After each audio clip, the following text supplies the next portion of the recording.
After Mexico's 7.1 magnitude quake, some buildings have collapsed while others, often right next door, remain standing.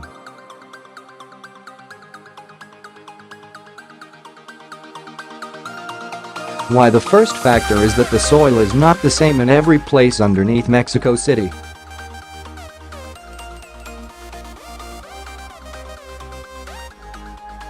Much of the center of town is built on the sediment of ancient lakes, making the soil loose.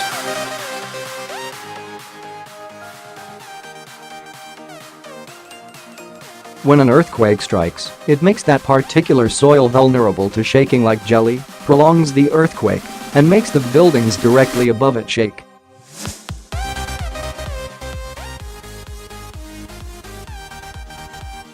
Seismologist Susanne Sergeant of the British Geological Survey says softer materials amplify the ground shaking.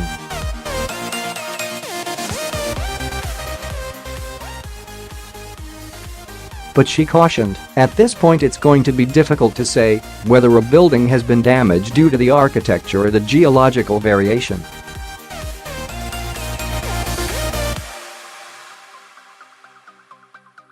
The 1985 earthquake claimed more than 10,000 lives, flattened 30,000 buildings and damaged 68,000 more.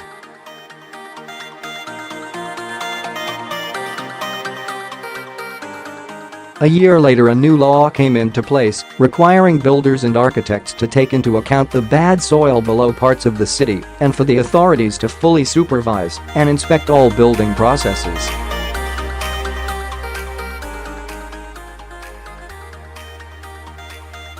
But it is not clear that those new regulations are always followed. After Tuesday's earthquake, engineering lecturer Christian Malaga-Chuquitaype from Imperial College London told the BBC that people in Mexico, as in much of Latin America, tend to build their own homes or do their own renovations, knocking walls through or installing windows and changing the specifications so that they might no longer fit the code to which they were built.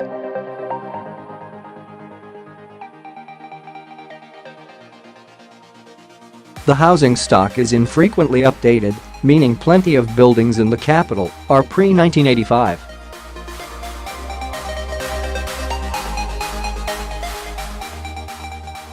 And he said, buildings need to be inspected. Designs need to be properly supervised. Sometimes in developing countries we cut corners.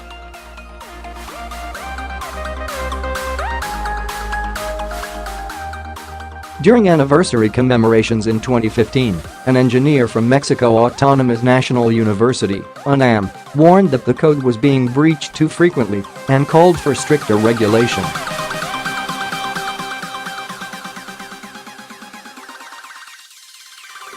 Roberto Mealy told EFE news agency that corners were being cut to keep budgets low and make buildings look better.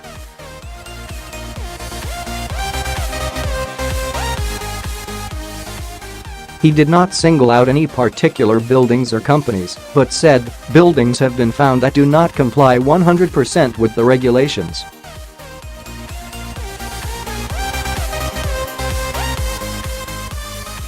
They do not have sufficient documentation. With earthquake engineering, the aim is to make the seismic force shoot predictably up and down the internal structures of the building.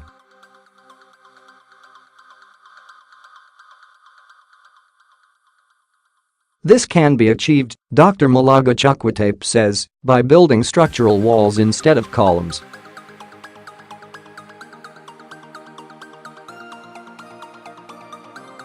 If a building has more structural walls, it will be stiffer, he says. There may also be the option to extend foundations deeper, but this may not be feasible or cost-effective unless doing so will help them reach hard ground.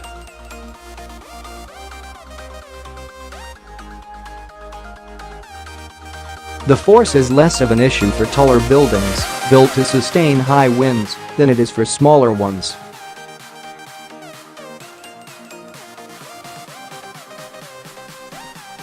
The 57-story Torre Reforma in the center of town is triangular and has been praised for its walls that can bend without breaking.